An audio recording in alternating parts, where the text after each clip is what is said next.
Hello, everybody. Welcome to Standard Definition here on Watchers Network. I'm your host, the link to everyone's past, Eddie V. Joining me for this episode, he is my Super Mario in this beautiful world of gaming of a network that we are on, Mr. Corey Dirrig. Hello. Yes. And I'm here. Course, and we have our special guest carting in a super style, in a super good way. The one, the only, Miss Stephanie. Yay! What? I'm so glad to be back. Hi. Welcome back. Yay! We're gonna talk about an amazing console. Yes, this everybody is. It's going to be a good discussion with this one. Everybody, we are covering the Super Nintendo. And before we get into that, Corey. Yeah. Do we have any Patreon producers that we need to shout out? Oh boy, I sure hope so, Ed. Let me tell you in just 1 second while I open the window because I totally forgot to do it again. So, everybody, if you want to support this show, as well as the other shows on the Boss Rush Network, you can head on over to Patreon, patreon.com/Boss Rush Network, where for just $1, you get Standard Definition and After Dark 2 weeks early, as well as the Boss Rush Podcast and Expansion Pass 1 week early. But there's more. If you subscribe to the $5 tier, you become a Patreon producer. What does that mean? Well, it means you get your name shouted out on this here program. So, without further ado, our $5 Patreon producers are as follows: Quentin Jackson, Rebecca Jewell, Adriel Munger, and my wife, Sana Dirrig. I want to thank all of our Patreon producers. I want to thank all of our patrons, and I want to thank all of our free listeners. Remember, all of our content is free, but if you sign up for Patreon, you just get it a little bit early. Yes. Yeah. So, everybody, let's dive into the Super Nintendo. As you guys can see. Sega. Oh, sorry. No. What? I'm just Get kidding. That blasphemy out of here. I'm just kidding. Shade. The shade. Aww. Oh, man. I love the Sega. I'm just kidding. This era was a Sega era for me. So, anyways, continue. Sorry, I just wanted to. And it was a Super Nintendo and Sega and TurboGrafx 16 era for me. Money bags. Well, I'll explain to that about that later. The Super Nintendo Entertainment System, or SNES, commonly shortened to Super NES or Super Nintendo, is a 16-bit home video game console developed by Nintendo that was released in 1990 in Japan and South Korea, 1991 in North America, 1992 in Europe and Oceania, and 1993 in South America.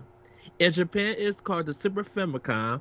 In South Korea, it is called the Super Comboy, and was distributed by Hyundai Electronics. Oh, Hyundai Electronics. I said Hyundai. Hyundai Electronics. The system was released in Brazil on August 30th, 1993 by Playtronic. Although each version is essentially the same, several forms of regional lockout prevent cartridges from one version from being used in other versions. The Super NES is Nintendo's second programmable home console following the NES. The console introduced advanced graphics and sound capabilities compared with other systems at the time.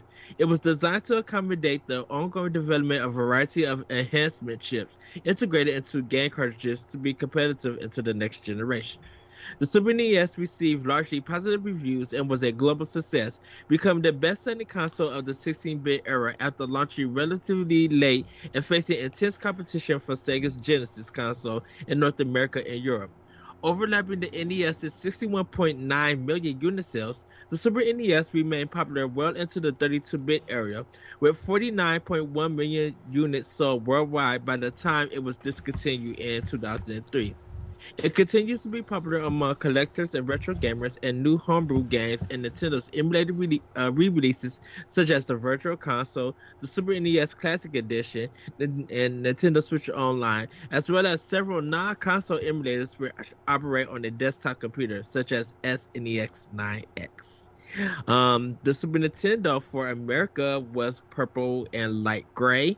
The Super Famicom was light gray and a little bit of dark gray with yellow, blue, red, and green buttons on this controller. Had 6 on it, so they had the top L and R button, and then YXBA on it. Yes. So, in Japan, it launched at on November 21st, 1990 for 25,000 yen. Is initial shipment of 300 units sold out within hours, and the resulting social disturbance led the Japanese government to ask video game manufacturers to schedule future console releases on weekends. The system release also gained the attention of the Yakuza, leading to a decision to ship the devices at night to avoid robbery. Then the Super Nintendo in America was a redesign of the Super Famicom in North America for $199, which is now equivalent to $400. It began shipping in limited quantities on August 23rd, 1991, with an official nationwide release date of September 9th, 1991. The Super NES was released in the United Kingdom and Ireland on April 1st, 1992 for 150 GB pounds, equivalent to 320 pounds in 2020. For the launch releases, the Super NES and Super Famicom launched with few games, but these games were well received in the marketplace. In Japan, only 2 games were initially available: Super Mario World and F-Zero. A third game, Bomb Bullseye, was released during the launch week. In North America, Super Mario World launched as a bundle with the console. Other launch games include F-Zero, Pilot Wings, SimCity, and Gradius 3. Just some quick tech about it. The audio subsystem is called the SSMP, which is a dedicated single chip consisting of an 8-bit CPU and 16-bit DSP and 64 KB of SRAM. It is designed and produced by Sony and is completely independent from the rest of the system. It is clocked at a normal 24.576 megahertz in both NTSC and PAL systems. It is capable of producing stereo sound composed from 8 voices generated using 8-bit audio samples and various effects such as echo. Yeah, and the one of the big things that they marketed with the Super Nintendo when it first came out was the 32,768 colors that the system could produce, and they normally were showing Super Mario World to show that off. But yes, let's get into the Super Nintendo. You know what? It didn't have blast processing because it had Mode 7. Did the top of your Super Nintendo say HD graphics? No. Like the Sega Genesis? Man. Did it have a volume button on the console for some reason? With the slider. Yeah, my brother had the first version of the Sega Genesis when it came out. Yeah. That and Michael Jackson, Moonwalker, because Ultra Beast was a pack-in. Yeah. Before they switched it to Sonic the Hedgehog, I think later on. Yeah. Man, y'all remember pack-ins in video and console systems? I do. Wii Sports. My Xbox One came packaged with Assassin's Creed Black Flag. My N64 came packaged with Wave Race 64. Ooh. Nice. I didn't get no pack-in for my N64. I had to buy Super Mario 64. Well, my mom did for Christmas, because that's when I got mine. Nice. So, Corey, so you did not have the Super Nintendo, Ed, did you? Yes, I Okay. had Nintendo. Yes. I did not, just full transparency, own one, but I am familiar with the system a little bit because I had a cousin that lived with me for a couple of years, and I used to visit my other cousin every summer, and he had a Super Nintendo. So I got to play some games.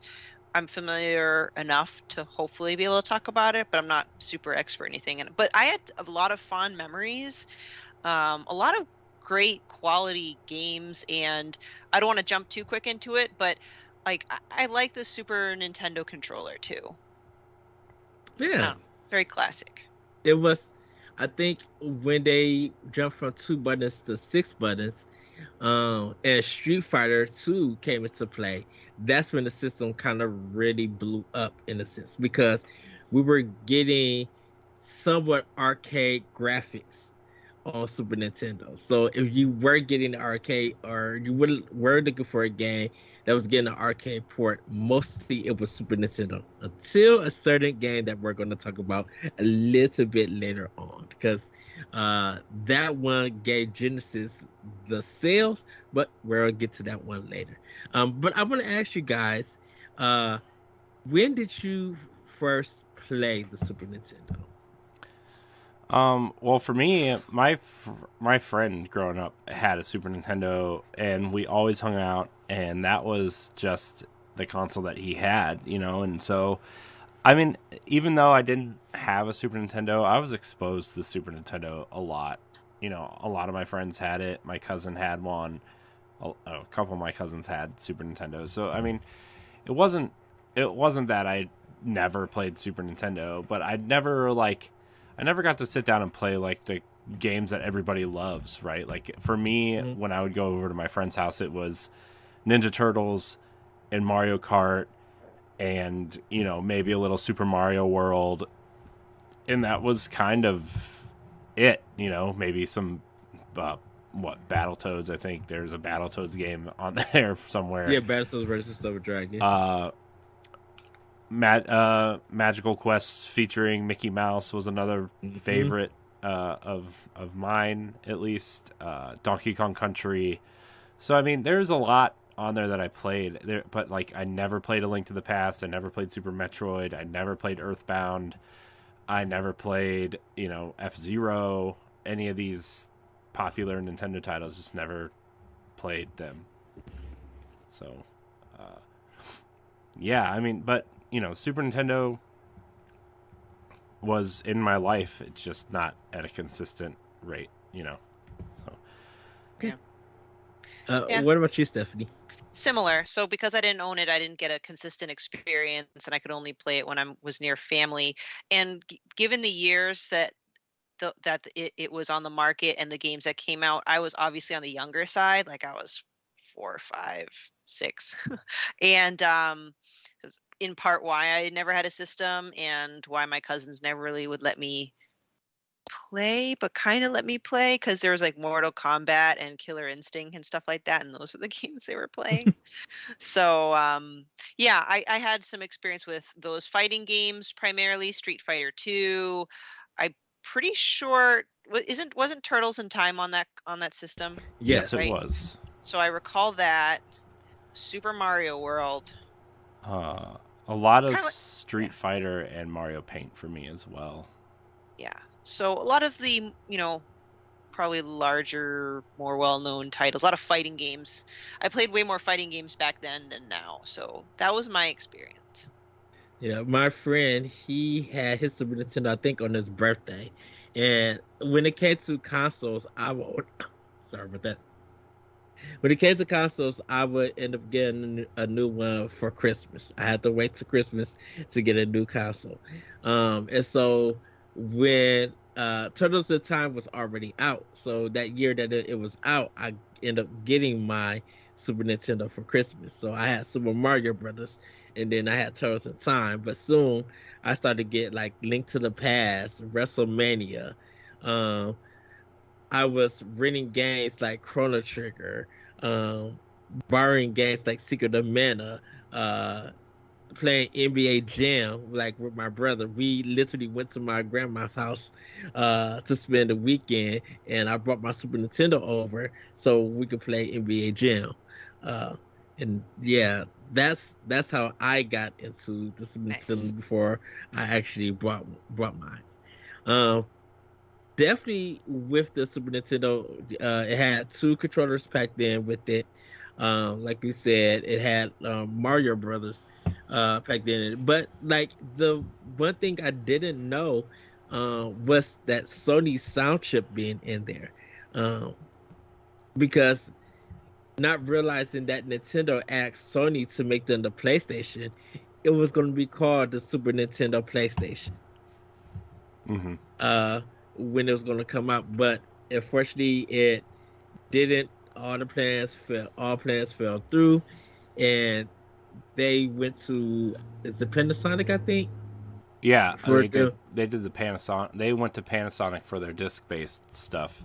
Like yeah, like they were at E3 ready to present the Super Nintendo PlayStation, and somewhere between the time they got there and it was time to present, it fell through, and Sony didn't know about it, which was like why it was such a big deal at the time, right? Like, remember, one of Sony's execs came out and said they went to the PlayStation team and said, "You take this idea and you kill Nintendo." Like, they literally said, "You go kill Nintendo with this."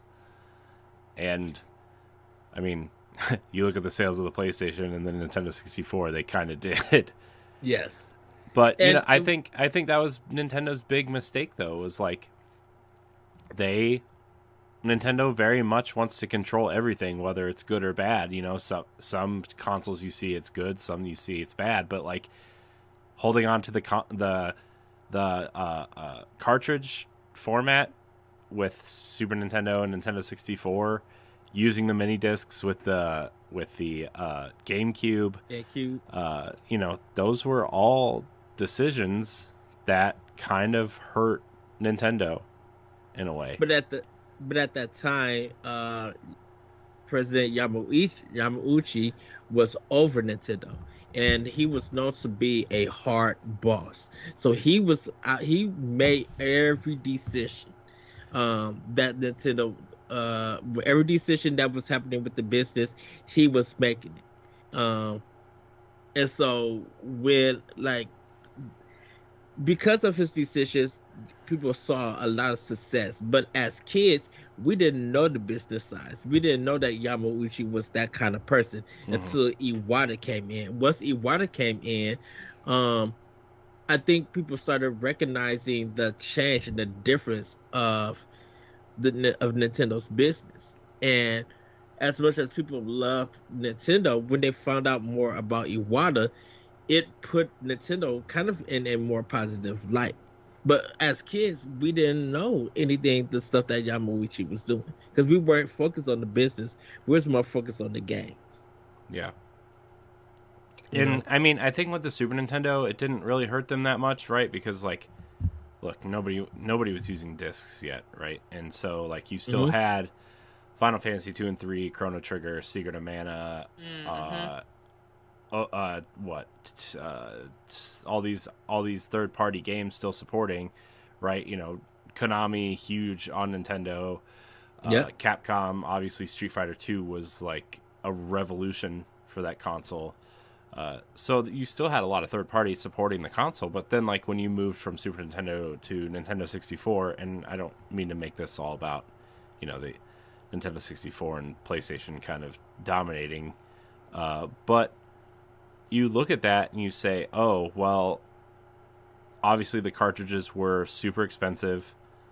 The disc-based platform was super cheap. It could hold more memory. You could run an audio track alongside the video, so you wouldn't have to run the same 10-second loop over and over and over again. Because, I mean, remember, Nintendo songs, as catchy as they are, they're only on about a 10 to 20-second loop, maybe. Yeah. I mean, if you played Tony Hawk's Pro Skater on Nintendo 64, those songs were on 30-second loops with no words, like hardly any words. I think only Superman is the only song that had words in it. So yeah, I mean, I think Nintendo kind of made a big mistake with that, not moving to discs, and I think a lot of that had to do with their grudge against PlayStation. And I think them being stubborn,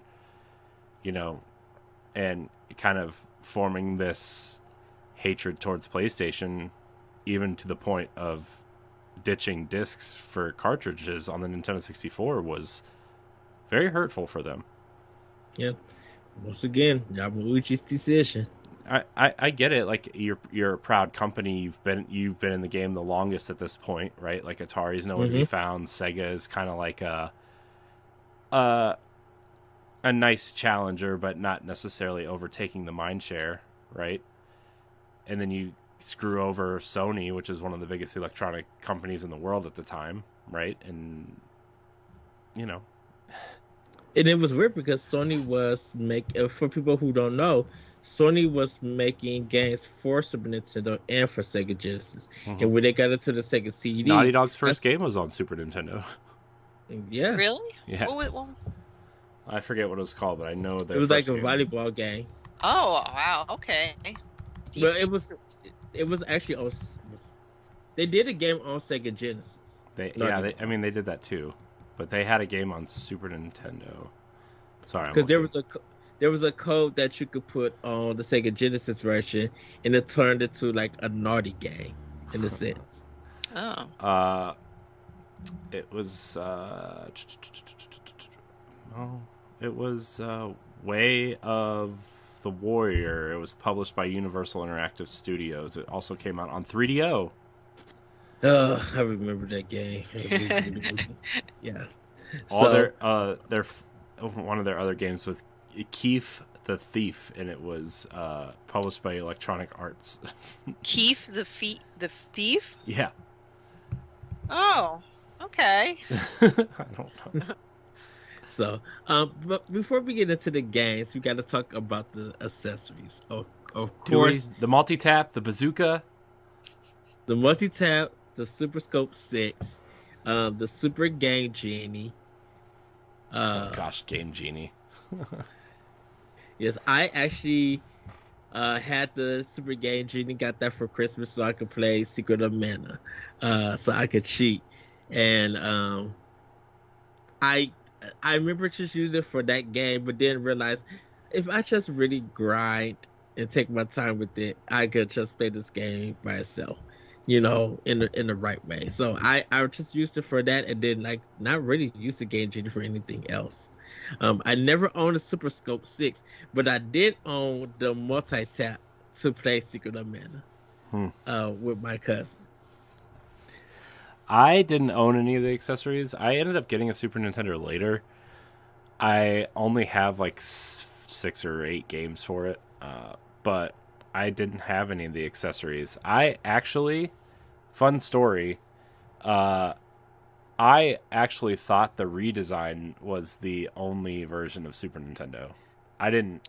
So, I actually really like the redesign better. I think it looks way better than the original. But, yeah, I mean, when I went over to my friend's house, I wasn't really paying attention to what the box looked like. It was always like, oh, we're going to play Mario Kart or we're going to play Turtles, right? And so I never really looked at the box, I guess. And, I just don't remember that with the, the square or the rectangle reset and power buttons. Yeah. So I just thought the redesign that came with, I think it came with Mario All-Stars plus Super Mario World, which I have that cartridge downstairs, which is a super rare cartridge, I guess. Yes, it is. So if anybody wants to, buy it off me. Just kidding. No, I'm just kidding. But yeah, I think the redesigned console is actually my favorite thing that ever happened to the Super Nintendo. Well, there is one major one. The Super Game Boy. Yes, the Super Game Boy. It allows you to be able to play your Game Boy games in color for some of them on your Super Nintendo. Yeah, and didn't it have different color palettes based on Yes. So I know that the Game Boy Color, when you put the if you put Metroid 2 in, there was a specific color palette that you could choose that made Metroid 2 run in color properly. Mm-hmm. And I'm pretty sure the Super Game Boy had similar things to that. Yeah, I remember because I had Link's Awakening Hmm. on for the regular Game Boy, but I got also the DX version for Game Boy Color Hmm. to play, and I remember playing the DX version on the Super Game Boy, and it had different colors Yeah, to it.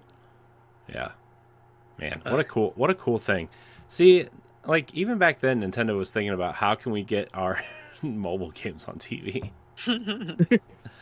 uh, Super Game Boy though was like it was super cool. It was super intuitive too, right? I mean, it was just a Super Nintendo cartridge that you plugged a Game Boy cartridge into. Oh, it's so cool. Yeah, and uh, Stephanie, did you have any of the accessories or play any of the accessories? No, so right now I'm like living vicariously through your memories. Ah, okay. Yeah. Also you mentioned Mario Paint, Corey. yeah, Mario Paint contained the game, and it had a mouse pad, a plastic mouse pad with hmm a mouse that you could click in. hmm Mario Paint allowed you to make music. You used to be able to color and design with different hmm art materials, and then it had like kind of a coloring book to it hmm where you would be able to color stuff. They also had a mini game where you swap flies hmm to it. Uh, and it has probably one of the most danceable save music for in a For video game who? because For who's dancing to the save music of Mario Paint, Ed? dude, you cannot knock that soundtrack. So when you save the game, it goes do do do do do do do, and it's like a little house beat. It's like boom boom boom boom. And I was a kid, and I would try to save off this so I could just hear the music and dance Wow. to it. I'm a house head. Uh, Aw. Uh, so there's also a pretty dedicated music community on YouTube that only uses Mario Paint to make their music, and it's really hmm cool.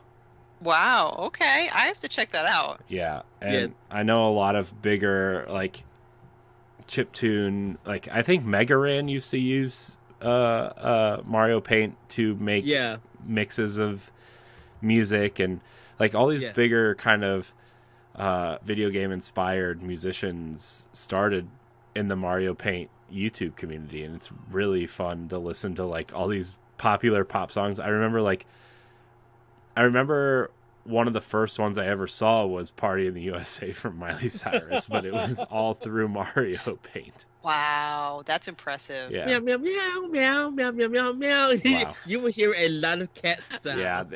yeah, Uh, because yeah, a lot of cat music too. they did someone did Star Wars main thing, opening Yeah. thing. Someone did Ariana Grande's. And that's kind of how when you look at uh their cardboard series for Switch, um, when Ariana Grande did her single for No Tears to Cry using that was kind of almost the same way it was for the music section in Mario Paint for it.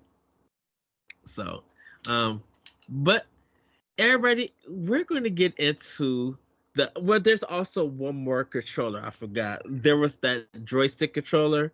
I think that was kind of almost for fighting games that you could use for it. But like that was kind of where the main was. There were some third party controllers, but we don't really need to talk about that or anything. Uh, it's time. I think it's time for us to dig into the games for Hmm. the system because some of the games created not only evolutions for a lot of genres, but kind of really incorporated the arcade style of gaming and really allowed one company to actually put their games on if you could not get their system, and I will talk about that in a second. But kind of let's start with Super Mario World, the pack-in game. What was it about Super Mario World that you think sold you on the Super Nintendo? Stephanie. Goodness. Can you come back to me? Because I'm just like trying to form my thoughts. Because like all that's coming to me is nostalgia, and I'm like, I can't just say nostalgia for nostalgia's sake. Well, I know definitely for me is going up, and instead of going left, I went right. And it was finding out who Yoshi was, meeting this new character. And then it was just seeing how he works and eating the first green shell, spitting it out while running and hitting all of those turtles until I got that to that number one. But then you dig deeper to it, you seeing Mario's finally have new superpowers. You know, he had a feather that makes him fly. And there's a level in there where you got to stay in a line to collect all of these coins. So it's him flying. Um, Once again, fighting the Koopa kids, but also fighting like mini bosses and getting to those lands and everything. Being on the fence, hitting it and switching to the background to punch turtles and everything. It was really it did to some of the worlds. You got like a forest that was a maze that would put you make you go in circles. And there were times that you had to beat a level at a certain time. Secret entrances, Choco Mountain. You know, a mountain made out of chocolate was a level and everything. And it just had different paths on how you got through that game. It had the exclamation marks where when you get to it, these certain color blocks will go into the level and you'll be able to progress. Now, if you got the yellow and green one, the yellow would give you mushroom and the green one would give you a feather to fly. You know, you mentioned the feather. Now I can start somewhere. I always thought it was the coolest thing, but maybe because I was so young, I just constantly just ended up killing myself every time I flew. I just like, I don't know, I couldn't control it. I did think it was very cool. For me, I also like the fact that, you know, well, because of my memories, I mostly did multiplayer, and that's why I was very partial to Luigi, because I'd play as Luigi quite often. So, and also like my love for Yoshi too, and being able to ride Yoshi.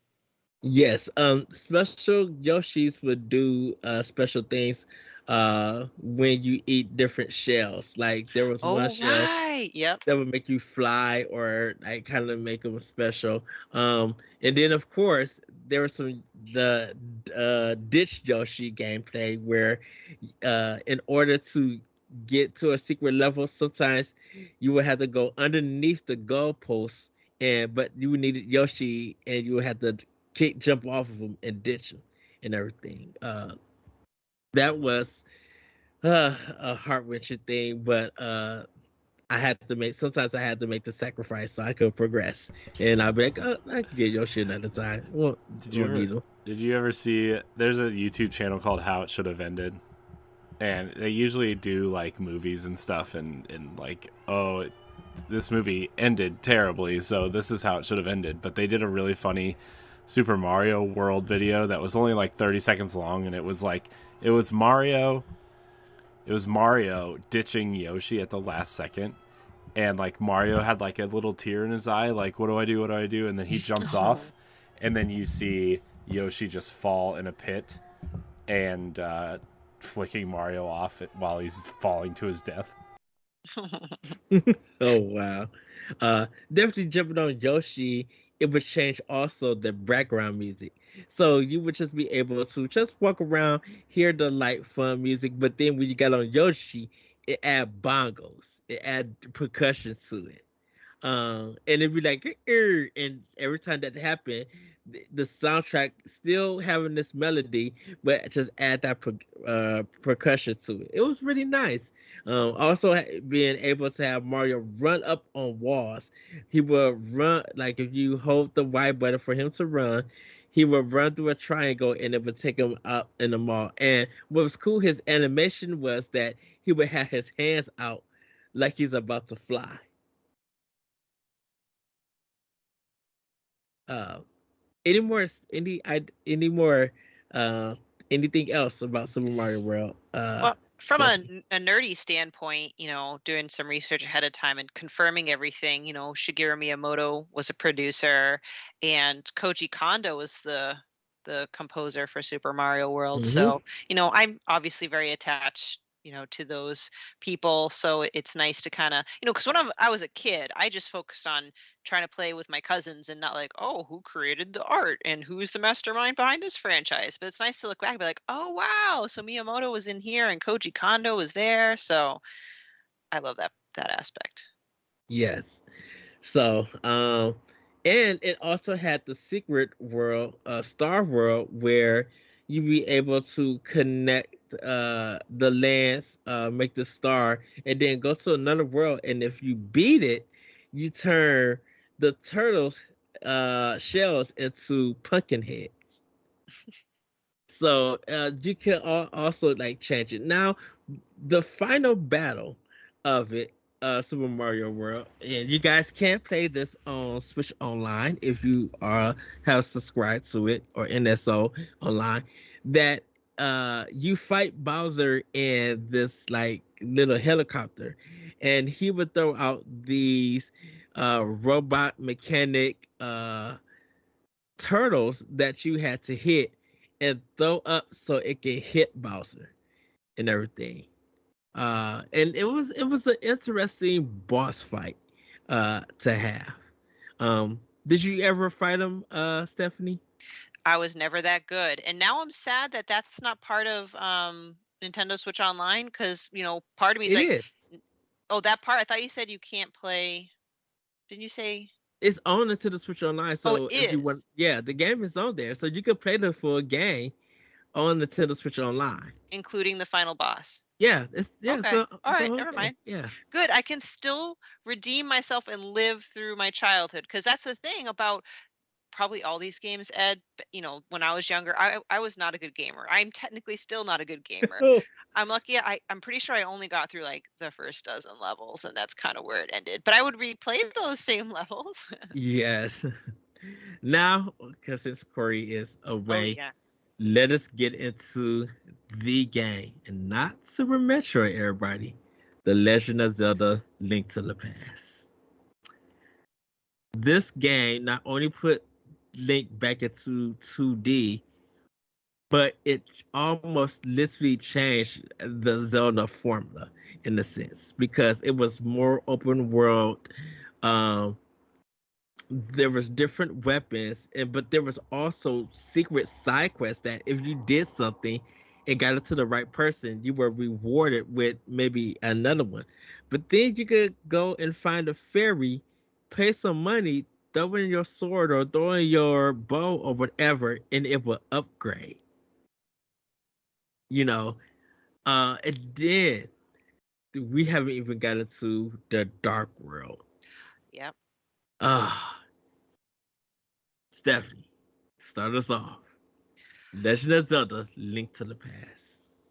I don't know if I could do it justice. Just it's just so at the time it's just so bonkers. When you find yourself in this different like almost like a mirror reflection of the world, and Mm-hmm. you're a pink rabbit, right? And it's just like Yes. trying to figure out, what's going on, and all the enemies look different. Everything's all different. And I think not to completely sidestep it, but I also got to play A Link Between Worlds, which is people call it a Yes. spiritual successor. I don't know. I kind of almost find it's just like another reimagining of it. And they also did a great job with it too. And I don't know. Sorry, I'm just like all over the place. What I really loved about Link to the Past was their level designs. Yes. Absolutely their level designs. So, did you Yes. have a favorite level? Of the Dark World. Yeah. I think it's the third dungeon where you gotta rescue that princess and take her to the room where the light is at, and she turns into the boss monster. Oh. I thought that was one of the best levels in that game. That was so creative. Mhm. Mhm. Was I'm trying to remember if Skullwoods was in the dark world, right? Yes. So yeah, so Skullwoods I remember being like a favorite of mine. Just everything being kind of all maze-like and creepy and spooky. Which is funny is because you could skip half of that dungeon. What? Yes. Oh my goodness, I If went my you whole life not knowing this. Yeah, I think there's a way you might have to look it on YouTube, but I remember because you had to go underground, but also go topside to get to different parts of the dungeon.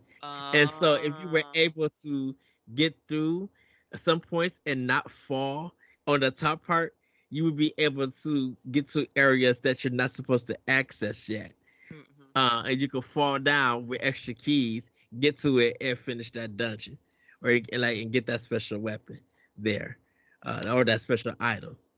Yeah, It's an interesting dungeon yeah. for that game. Turtle Rock was kind of fun for me. I mean, the boss was kind of, it was okay. It was like a turtle dinosaur with like two heads or something Yeah. like that. I'm trying to see. Three Uh, heads? Yeah. I'm the looking it one up right now. one of the most frustrating bosses in that game was that little worm thing that's spinning around, and you have to hit its tail. And yeah, if you get knocked off, right, Hmm. you'd have to like go all the way back up. Oh, I'm trying to remember And you have to redo that whole fight. exactly. Oh my goodness. It was frustrating. I'm trying to recall what it looked like in the original Link to the Past versus A Link Between Worlds. But the one in the Link Between Worlds, it looks like a hamburger worm. It looks like a burger. That's yeah, and same way that it looks in Link to the Link in the Past. Mhm. It does. But and speaking just high level of it, next to Ocarina of Time, Link to the Past is probably the most cited, like people's first and beloved Mhm. Zelda and game that got them into the franchise. Not Zelda 1, not that that's not good. Not Zelda 2, but Link to the Past. And I think that's really important to notate. Like for me it was Ocarina of Time, right? The only exposure I had to Link to the Past was through my cousins or me playing it after the fact. Mhm. Because technically Ocarina of Time was really my first true personally experienced Zelda game. But I can see the appeal to it. Because I recall it's also a little less structured than other newer Zelda games that are more linear. Yes. You could go wherever, and I just think that just adds like a very fresh take on the Zelda franchise. But anyway, I'm just talking in circles. I just think it's a very important game, not just for the franchise, but definitely for the console at the time as well. Yeah, and it was kind of cool that you were able to see some areas that it had a top part and a bottom part, and if you sometimes fell to the bottom part, you were like down a level Hmm. sometimes. A lot of verticality for sure. Yes, and of course it has one of the saddest moments. You know what I'm talking about, Stephanie. You're gonna have to remind me. I'm sorry. So it deals with a flute. Oh. Oh. Oh. You could talk about I don't think I could talk about it. Oh my So gosh, you just reminded me of now I'm like all sorry. so there is a, Yeah. a boy who like he has a flute that could traverse him to like different parts of the land. And there's one part where you do the quest, and at the end of it, he's on this tree stump, and he turns into, I believe he turns into wood. I think uh My goodness, I totally forgot about that. yeah, because That's it like dark. Yeah. yeah, because um it was somebody's son, and he Yeah. ended up, and the son ended up like turning into wood and everything, and Yeah, I you think kind, the dad was in like Kakariko or something, right? I think so, yeah, because the animals were like moving away, or the birds and stuff. Like Mhm. it was, it's been a while. Me and Corey do have a retro recap of that whole game. We literally streamed the whole game, so everybody could go to Boss Rush and watch it, and that part is included. My gosh. But it was I think that was when the Legend of Zelda and the Nintendo and Miyamoto was like really trying to tell a story in the Story, yeah. Zelda franchise. Mm. It was more than just the Triforce, because it was like, stopping Ganon, but it was like saving these seven maidens. But Yep. I think well, I think Zelda being the eighth. So it had that Sleeping Beauty kind of style with Zelda at the end. I think. Was she hmm. I have to now I need to replay that game. But yeah, it was, and then of course it had the save feature and everything. But it allowed you to capture your fairy with the net and put them in a bottle Yeah. to say. Um, I think this is where you find out about in the silver arrows before Zelda got those arrows, because you needed those arrows to defeat Ganon. Right, yeah. What did you think about the antagonist? I mean, it's still Ganon, right? In Link Hmm. to the Past, but you have like that secondary bad guy, Aghanim. I don't know if I'm pronouncing it right. I think so. Aghanim, yeah. So what did you think about Aghanim? I thought he was good. His fight wasn't too hard or anything. Yeah. But I definitely when me and Corey played it, I had all my hearts full. I had all the bottles and everything, and I filled it up with the best potions and stuff.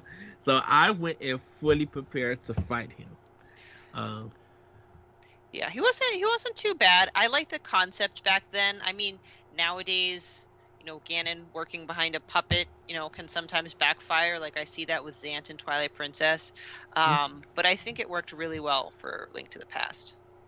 yes, it's still a classic among a lot of gamers, and not just the Zelda community. It was literally, even when like Iwata passed away, that people were paying tribute to him using Zelda fan art and stuff. There was a lot of artists using Nintendo games to have memory of Iwata, and Link to the Past was one of them. So yeah, go check out our retro playthrough on our YouTube channel, everybody. I'm gonna have to check it out. When did you guys do that? A long time ago, I think before even Boss Rush even existed. Yes. Wow. See, this is the thing.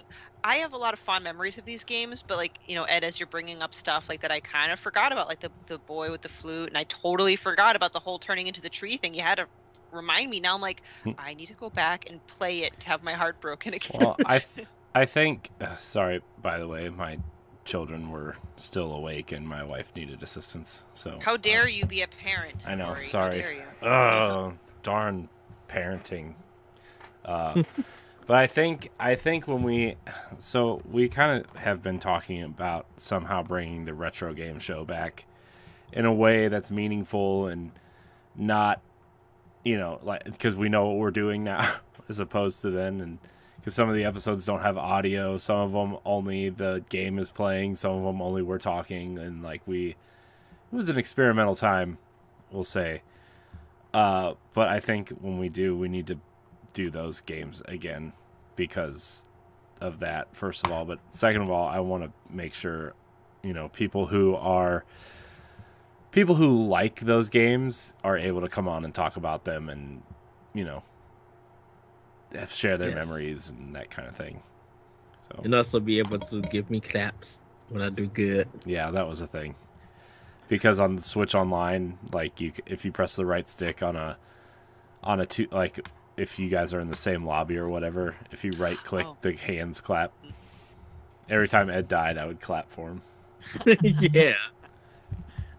It was funny. So there is an episode. I think Corey still has it up there. You was playing Super Mario Brothers 3 and you die, and that episode does not exist anymore. All you can do is just hear me howl in the background. Okay, cracking up. Here's the thing, man.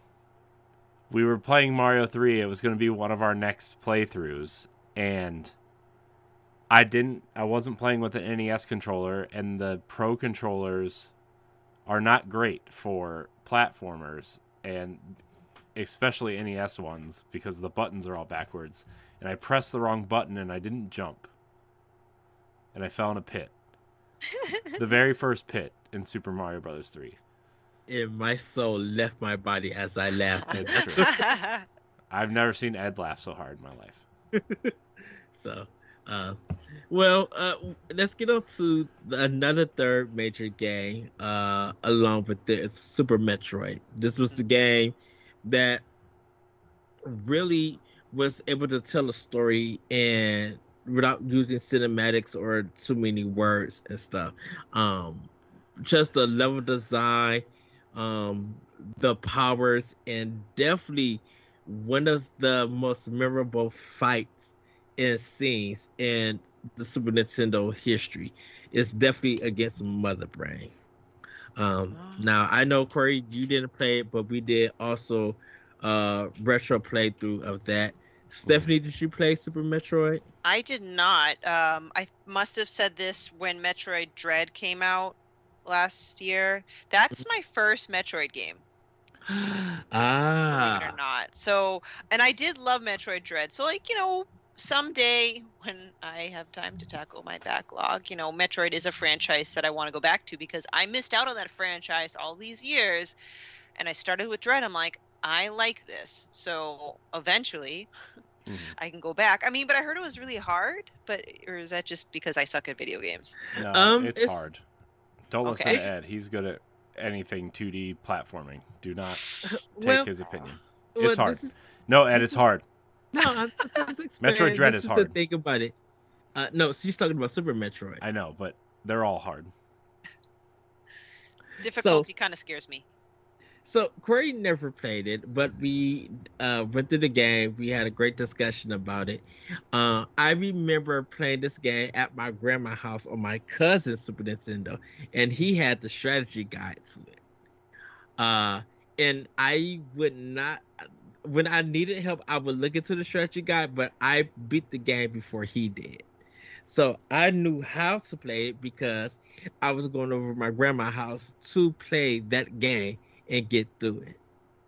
A Super Metroid. And I really can't say more because, Stephanie, I don't want to ruin anything for you. But it is such a great game, and it's a classic, and that's why you probably will see it, why it's number one for greatest game of all time.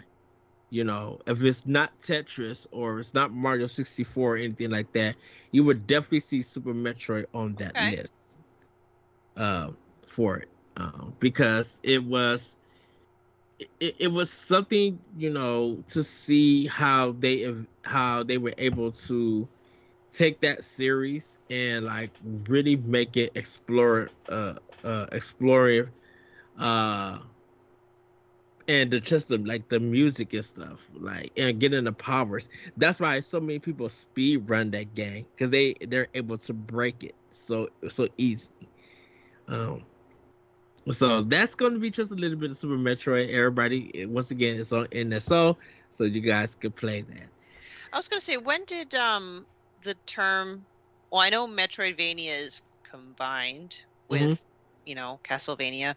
Like, when did that term start popping up? Like, around what? Symphony of the Night, I think. When Symphony of the Night was released, it was often compared to Super Metroid, and then that term just kind of came from there. Okay. Well, because I mean, if you like the NES Castlevanias, except I think Castlevania 3 to an extent might have been, but like they aren't really like a Metroidvania. They're just like action platformers. And Super Metroid really took the kind of like maze idea and unlocking new areas with items that you find and backtracking and stuff.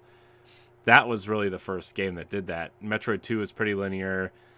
Metroid 1, to an extent, is pretty linear, too. I mean, there's some backtracking, but Metroid 1 is pretty linear. Okay, so it was this one then. It was the Super Metroid that it was referencing. Okay, because I was like, I think that's what I've learned, but I could have been wrong. Yeah, so there was a show on the network called One Up. OneUp.com, that was with Electronic, Ziff Davis and EGM. And there was a show called Retronauts. And they were talking about Metroid and Castlevania Symphony of the Night, or Super Metroid and Castlevania Symphony of the Night. And that Jeremy Parrish made that term of Metroidvania to talk about those games. So that's how that term came up, and everybody just turned it into a genre and used it. The difference is that Metroids don't have RPG elements, where Symphony of the Night does. You know, because you got and then because it's so melee based, anything that's shooting would be considered more as a Metroid game. But anything that has melee and style under the Castlevania banner, that would be like the Vania part of that genre, of that description. So it's an interesting story. So that he ended up coining the term and stuff. Cool stuff. Yeah, because Castlevania 2 Simon's Quest followed in the reigns of Metroid. But it was Castlevania Symphony of the Night, like Corey said, that helped make that turn. And everything.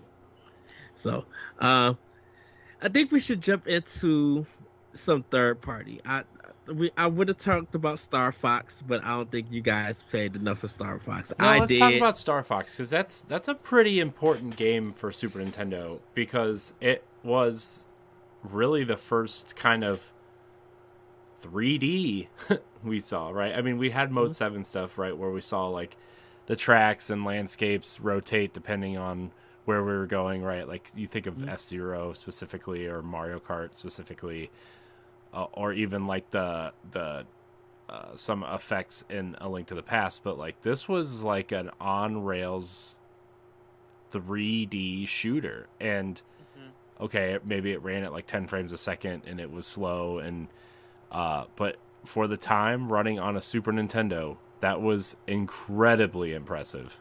They introduced the FX chip with it. Yeah. Corey, I know we played Star Fox 2, but did you play the first one? I've played a little bit of the first one, not enough to like say I beat it or anything, but like yeah, I think Star Fox 64 is kind of like the realization of what Star Fox was, because that first mission is the same. It's the same mission.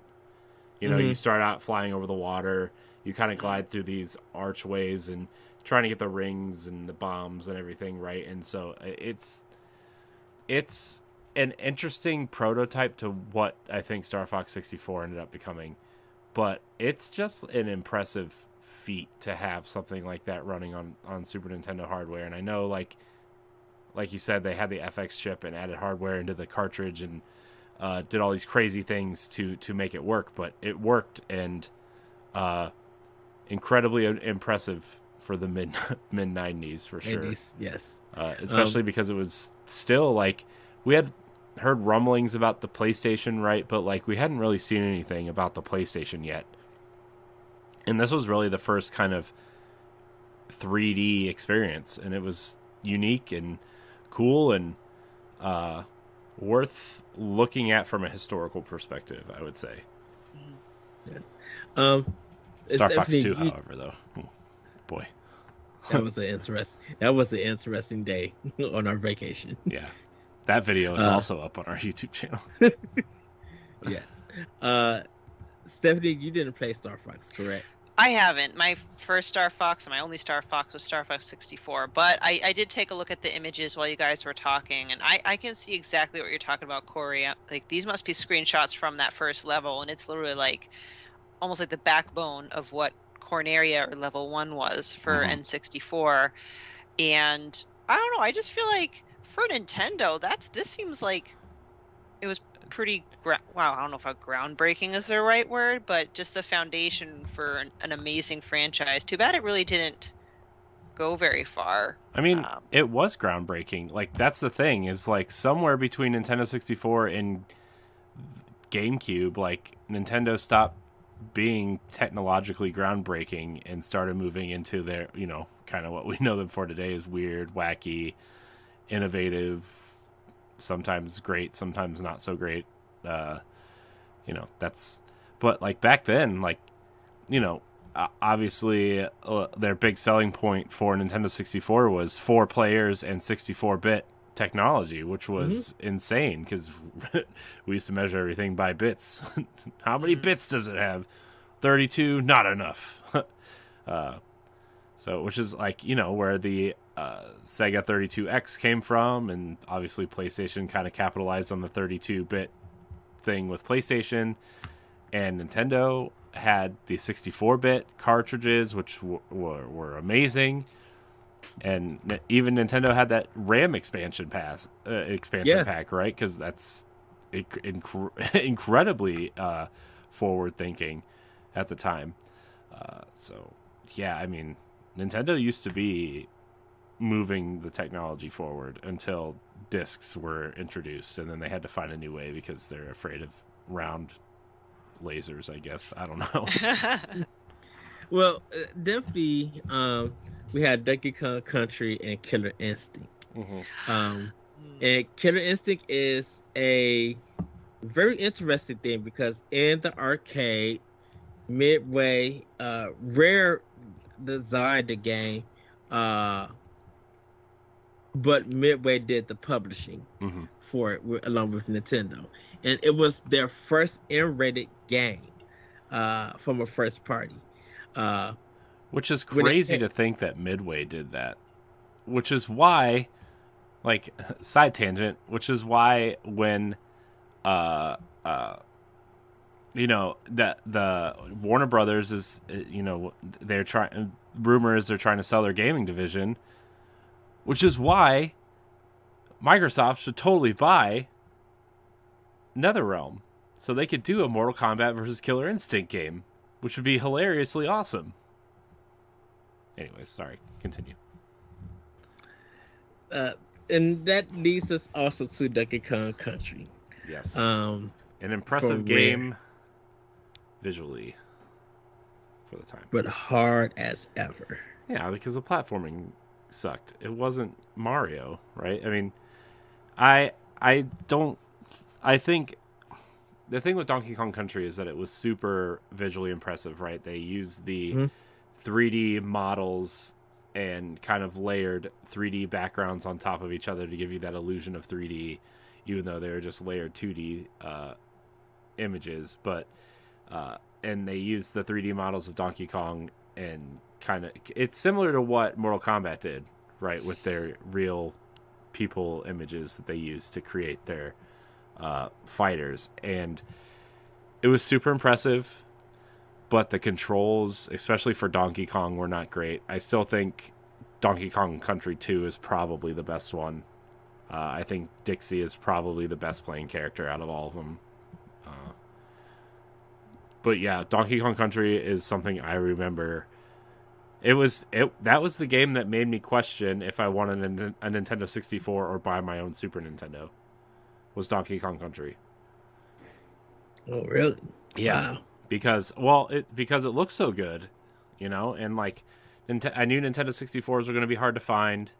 Super Nintendo had all these great games, and it was super cheap at the time. I think the summer before Nintendo 64 came out, Super Nintendo was like $100 or like $120 packed in with Mario, with all the Mario games, and Toys R Us was running a deal where you got Donkey Kong Country and Super Mario All-Stars plus Super Mario World. Like 6 games for $120 with the console was incredible. Yes. So, did you play any of them, Stephanie? Killer Instinct. I mean, I saw my cousin, again, I always reference my cousin playing Donkey Kong Country, but for whatever reason, I never played that. But Killer Instinct, oh yeah, I really got into that. I was always trying to prove myself to beat them. A lot of the creatures kind of frightened me, but I've always played as Orchid. Yeah. And I struggled learning the combos just because of so infrequently I played it. Once I got used to a combo, the next time I see them next summer, I'm like, crap, I need to practice with it again. So it's like a button mashing awesomeness. And obviously my parents didn't know, or else they would not let me play that game. Because now that I think about it, I'm like, at my age, maybe I didn't need to play it, but good memories with Killer Instinct. And yeah, that's the other thing I liked about it. It gave me those arcade vibes. Like they brought the arcade home. Yeah. Yes. Yeah, that was definitely Street Fighter for me, right? Like not that I played a lot of Street Fighter in the arcades, But my friends, I had Street Fighter for Genesis, and my friend had it for Super Nintendo, and it was definitely something that we kind of fought over, quite literally sometimes, because the Super Nintendo version that he had didn't let you select the same character, right? Like, because he had World Warriors. Mhm. That's the first one. mm-hmm.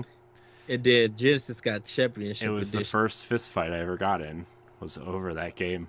What? Yeah. What? Yeah, one of my best friends growing up, and like we fought over Street Fighter because we couldn't be the same character, and I wanted to be Blanca, and he wanted to be Blanca, and we got in a fist fight in my and he brought his Super Nintendo over to my house to play, and we got in a fist fight, and he ended up taking his Super Nintendo and walked home.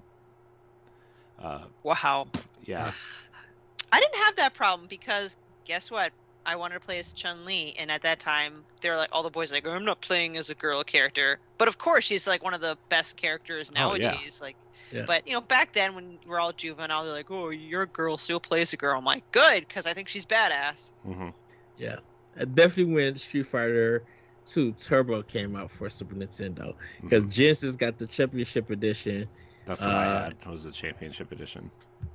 Yes. Came in a green box. I mean, I love the franchise so much. That's what I got, that jacket, that bomber jacket, Street Fighter 2. Yeah. That's yes. Cool. Are we excited for Street Fighter 6 while we're talking about Street Fighter? So we discussed this on Crossroad. Did I see that correctly? That it's an open world game? It has some open world bits between fights. Okay. Stephanie knows how I feel about Ryu and Chun-Li. Love them. The two new guys look like some characters from Final Fight that I missed out on. Like, what are these character designs? I saw them reveal Ryu, and I almost texted the writers chat. So I'm gonna get Ed some tissues because he's drooling. Ryu is daddy. Like, he is my main outside of Akuma. Yeah. So, yeah, that's Street Fighter. Well, we can get into some third party games because definitely I know, Corey, you want to talk about this one, so let's get out the way. Teenage Mutant Ninja Turtles, Turtles in Time. Yes. That was the leading game from Konami. Yeah, I mean that was the game. I've probably beaten that game. Not even kidding. Played through that game all the way with my friend probably at least 300 times. The game is awesome, and the fact that you could change it from cartoon to comic mode, and it changed all the turtles into their like correct kind of shades, right? Where Donatello was brown and Michelangelo was teal, and it was awesome. And then obviously the lesser kind of known Hyperstone Heist was the game that I had, but it was essentially the same thing on Genesis, right? Where it was just, man, those games are so iconic. I mean, not just Turtles in Time, but even Turtles Tournament Fighter at the time too. It was like those games were so awesome, and just how big the Turtles were at the time, and those games were unmatched in terms of brawlers, I would argue. I mean, there might have been some that were up to the same level, but nothing surpassed Ninja Turtles. During the 16-bit, if we're adding Genesis to the conversation, it was Turtles in Time and Streets of Rage 2. There was never a battle of which one was the best. Those two were the top tier best games in fighting. Even though Final Fight was out, Final Fight went through some revisions from the arcade. Yeah. Because they took out Poison and they put a guy to because Capcom didn't believe in beating up on women, even though you had Street Fighter. Yeah. So, and that whole narrative.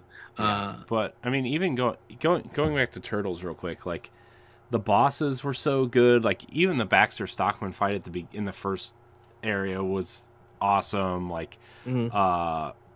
you know, Leatherhead in the sewer, Rat King, you Right. know, Yep. like Krang, like in both forms, Super Shredder, the stupid elevator level that everybody hated, but you know we all had to sit through. The when you had to go fight Slash when you went back in time, the pirate ship where you fought Bebop and Rocksteady.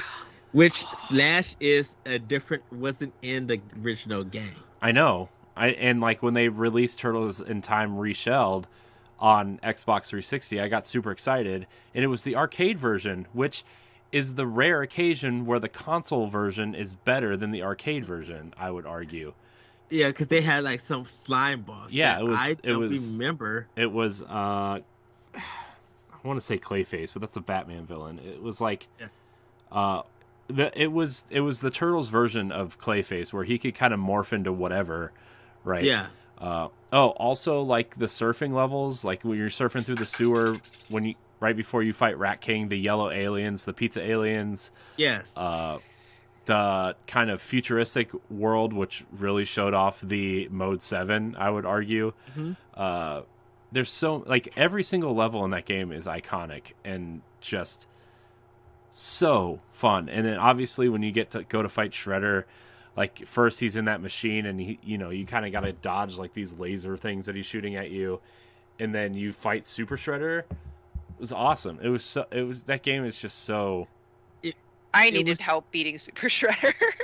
Oh shit! I was able to fight him with man. ease. Yeah, I mean, at that point, we were playing. Me and my friend would play on the hardest difficulty with like 3 lives and play through without any continues. It was awesome.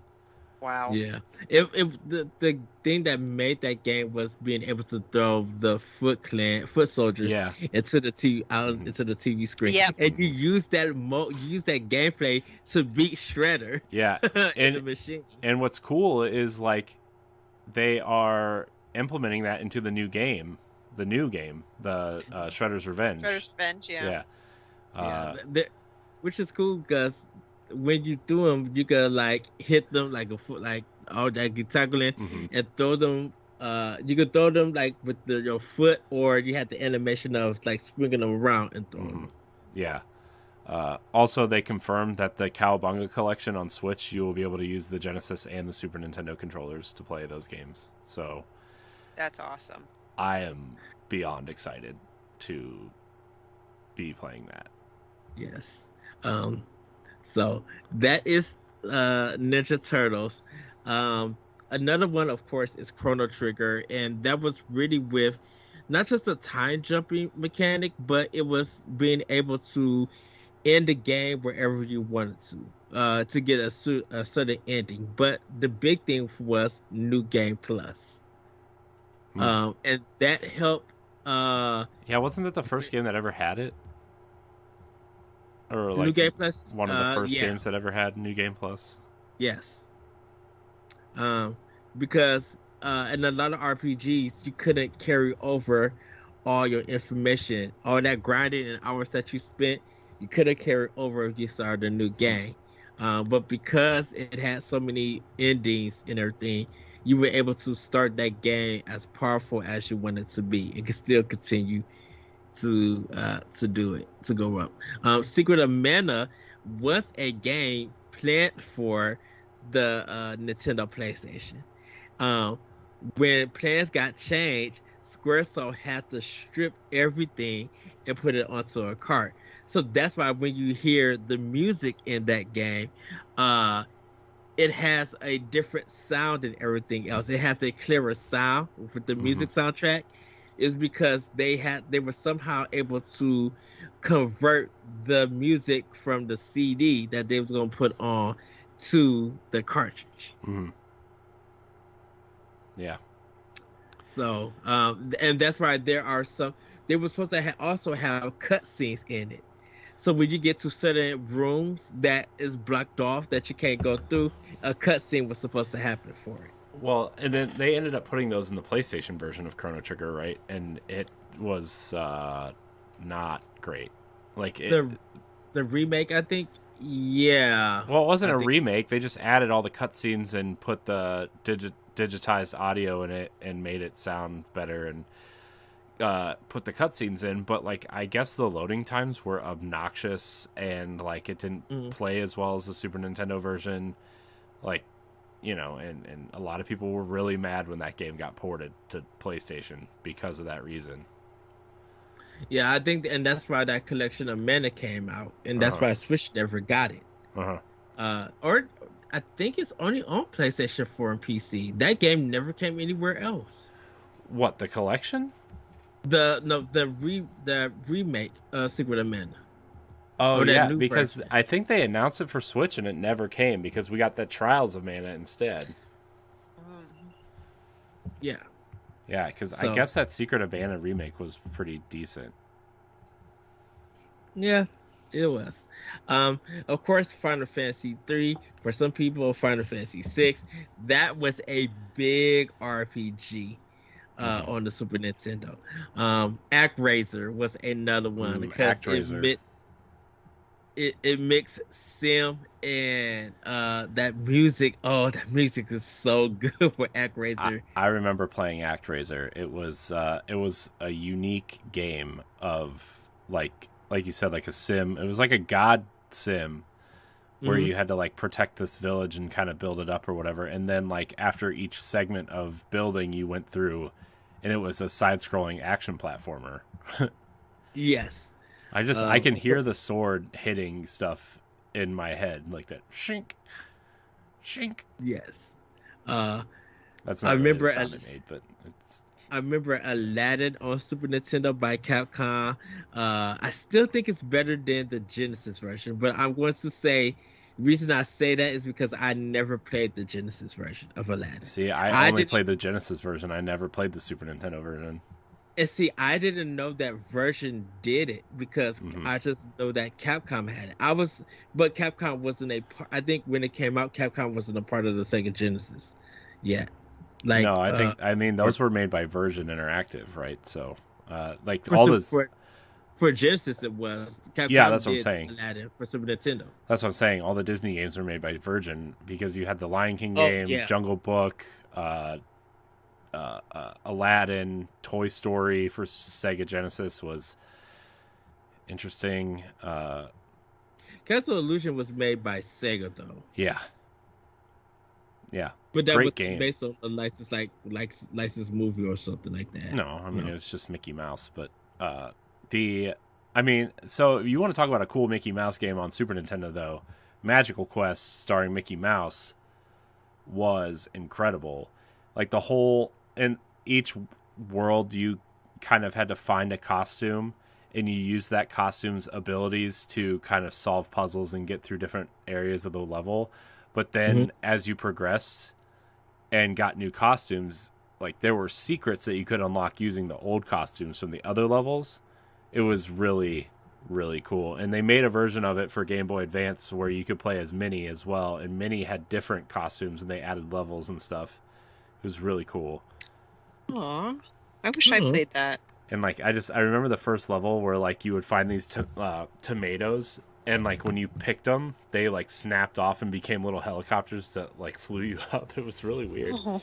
Well, the first level was based on Jack and the Beanstalk, the Mickey and the Beanstalk cartoon. Oh, okay, I see. Yeah. And then like you got a fireman costume. There was the weird Peter Pan looking costume that I never really understood what it did. There were a lot of cool costumes in that game. Yeah. You know all the cool Disney games. I know, because that's what I lived on for a long time. Yeah. Konami had Tiny Toons and Batman Returns on Super Nintendo. Those games were good. Of course, Capcom had Mega Man X, which was fantastic. Now, I must say, hold on. Before you continue, Ed, before you continue, I just looked up because I was trying to look up the costumes for the Mickey game. I just found out that there are not one, not two, but 3 Magical Quests starring Mickey Mouse. What? And all of them are for Game Boy Advance. Oh my gosh, I just had a revelation. Imagine wow. if that came out on NSO. Oh my gosh. Capcom is the developer. Okay. I mean, it's not that far of a stretch. They released that Disney collection, right? They had the Disney Afternoon collection, and then they had the movie Lion King, Aladdin, Jungle Book collection. That was oh. Okay. Maybe. Anyways, continue. Sorry, I got super excited for Aw. 30-year-old games. SNK with their Neo Geo games. If people didn't know that, Neo Geo was a $600 machine that was able to do arcade, like literally arcade perfect graphics. The thing is, the cartridges were $200 per cartridge. So some of their games like Fatal Fury and Samurai Showdown came to the Super Nintendo. But the thing about it is, like, if you look at Samurai Showdown, they didn't have the zoom in feature that's in the Neo Geo version. Everything is far back for it. But a lot of their fighters were on Super Nintendo and Sega Genesis. So people, you guys go check that out. Now it's time to have the discussion of one of the most controversial games on the system. Is it? Dun dun dun dun dun dun dun. Drum roll. Mortal Kombat. Oh, I thought you were gonna say Earthbound. Oh. No. Okay, Mortal Kombat. Okay. It was controversial because Yeah. of the violence and the fatalities. Yes. So when it came to Super Nintendo, when you hit them, you didn't see blood, you got sweat. But to have the sweat turn into blood, you needed the the Game Genie for it in order to do it. Whereas Genesis, all you had to do was put in a code, and you were able to do the blood and fatalities. Now, after the Night Trap stuff happened and the ESRB came into play, Mortal Kombat 2 came out. And it was mature on both systems because the N-rated series and rating was on it. And it blew Sega away. Mortal Kombat 2 on Super Nintendo was the game for fighters that everybody was playing. Like it really put Acclaim in Midway in a good spotlight. Acclaim made so much money, and Midway made so much money from it that everybody who was playing Mortal Kombat 2 were playing on the Super Nintendo. The only reason why it was controversy was because they thought that kids will become murderers because the full version, the uncensored version, was on Super Nintendo or on Sega Genesis. But none of that like really happened or anything. Now, of course, we had games like Power Rangers that came on, which was a beat 'em up stuff. But then we also had games like Rama Half, which was a fighting game from an anime. We had the Addams Family by Ocean. You know, we kind of had like these B and C tier games that was kind of cool, but like completely forgotten. What about, you're forgetting some pretty important games, Ed? But of course, NBA Jam I mentioned, that was a big one. Zombie Ate My Neighbors was big for some people. Yeah. Ghoul Patrol, which was the sequel to. You forgot Arrow the Acrobat. Didn't nobody play Arrow the Acrobat? I did. Arrow the Acrobat was cool. By Sunsoft? I don't. Sure, maybe. You forgot about Jurassic Park, which was far superior on Genesis. I remember playing Bubsy. Oh jeez, yeah, Bubsy, that gem. Yeah, I beat it at my cousin's house.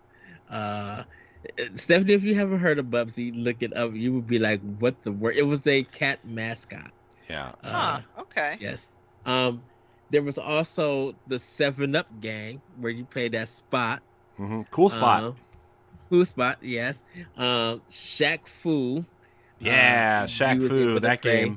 That game's not racist at all. Neither is the new one at all. Uh, Michael Hold Jordan on. in the Can we talk about Shaq Fu, the new one, real quick, just for like 5 seconds? Go ahead. You know how I knew that game was going to be bad?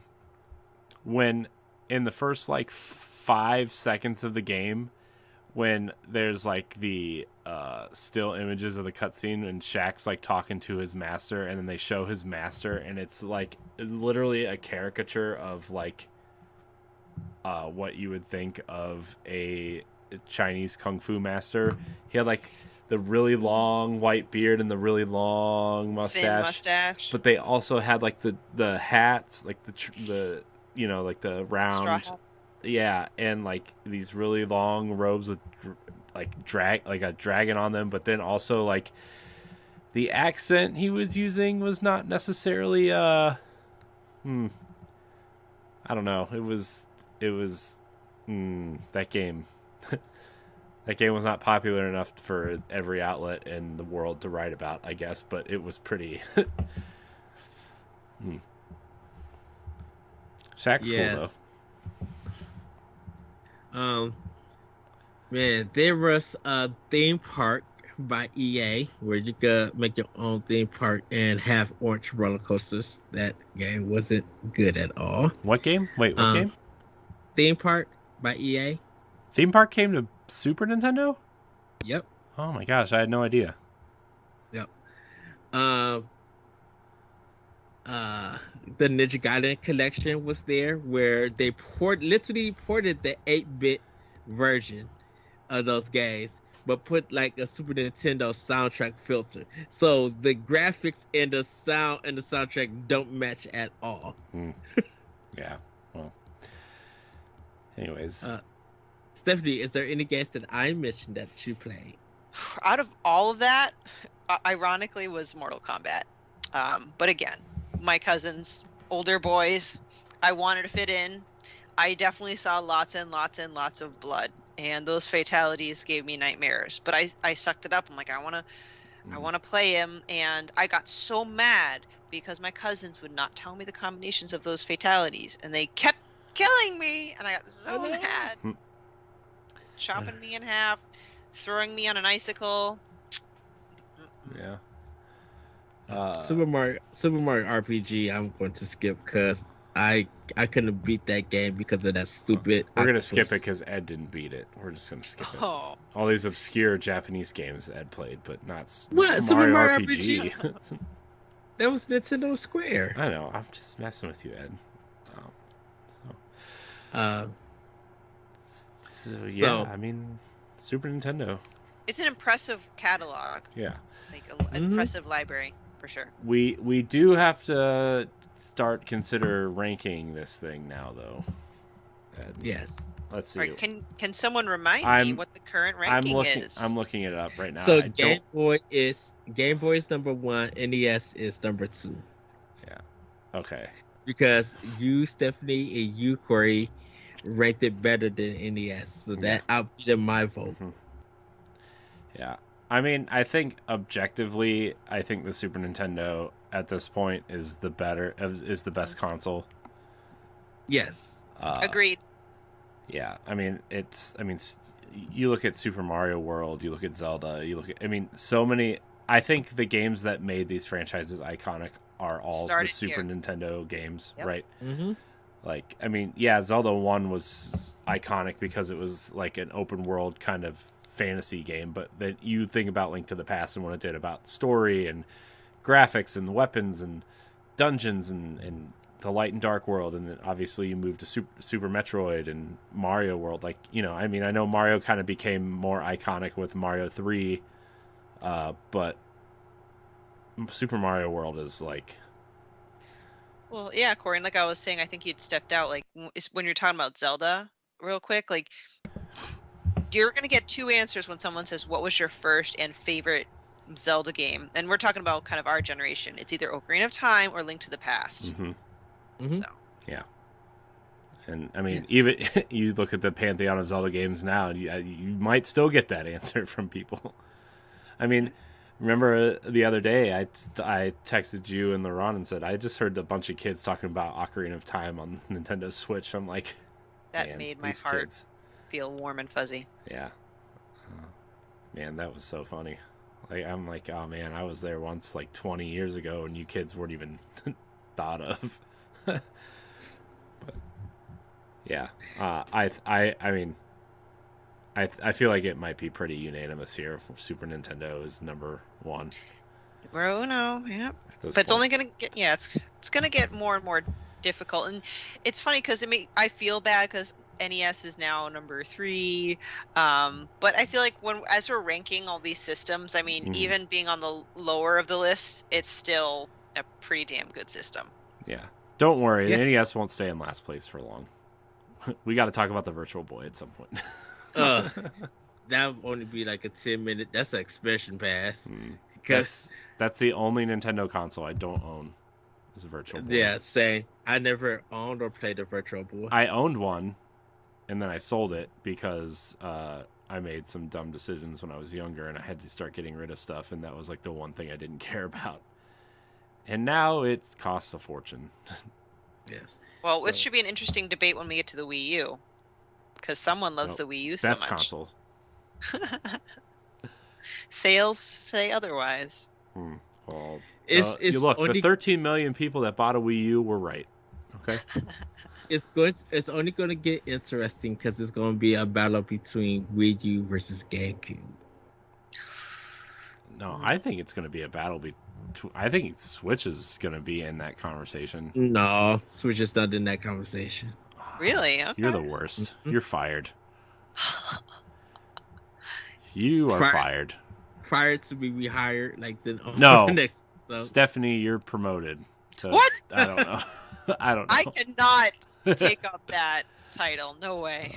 You just gotta act wild and crazy and eat weird every food. single game. Nah. Head, we're gonna have words later. Oh, Can't boy. believe you said that. Shocked. Why? Shocked. Why? Anyways, our definitive ranking right now: NES number 3, Game Boy number 2, Super Nintendo number 1. We will see how long it sits at that spot. Although I don't think it's going to take very long for that to shuffle its way down the list. We have Game Boy Advance, we have DS, and the N64. Yeah, all 3 of which I think are better than the Super Nintendo. Spoilers, I guess. That's the debatable one. And we're going to debate them on the next episode because we do not have time to do it now. Yes. So with that, everybody, Stephanie, go ahead and plug. Yeah, everyone can find me on Twitter and Instagram at Klimov, KLIMOV_author. I am on Boss Rush podcast Wednesday nights, and I'm a regular on After Dark, as well as Standard Definition for the Disney episodes. Yes. Corey, where can we find you? You can find me hosting the Boss Rush podcast. You can find me on Nintendo Pal Block. You can find me right here on Standard Definition. You can find me on After Dark, and there's something else I'm on. You're on everything. Yeah, let's be honest. Besides Crossroads. I'm there sometimes. Okay. Anyways, yeah, that's where you can find me.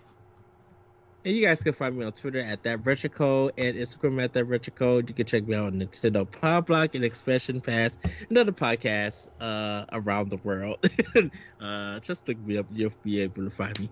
With that, everybody, have a great week. Have a great weekend. And we'll see you next time on Standard Definition. Our next one, everybody, get ready. We are jumping to the Game Boy Advance. Already? Yes. Oh, I thought we were going to do Nintendo 64 next. Okay. No, Advance came first before N64. That's not true. What? I No. Nah. No, I gotta look this up now. Yeah, Game Boy hold Advance. Please hold. Hold on. Yeah. Please. My realities. No. It was released in Japan on March of 2001. 64 came out in 1996. I thought Advance was next. Probably because I'm thinking that this system has so many Super Nintendo games and was like a mini Super Nintendo that I went to Advance. Let's see. Yeah, Game Boy Advance came out on March 21st, 2001 in Japan, and June 11th, 2001 in North America. Well, I guess everybody, we are going to the N64, Nintendo 64. No, that's gonna be where I'm gonna shine. Yeah, that's gonna be it. That's gonna be an episode where I think we can all talk a lot. So. You may be surprised, but with that, everybody, we will see you next time. You don't have to be on that episode then, Ed. Okay, Stephanie, I'll be like 64. I will. I'll be there. Trust me, I played a lot. I know. Oh, that was my first. Well, not counting Game Boys. It's my first console. My first real, I got some real memories. Like for Super Nintendo, like I said, like I played other people's games. This was my first console. I got to talk about how I got it. I get to talk. Okay, I better stop. We'll see you guys next time. Edition. Bye, everybody. Bye.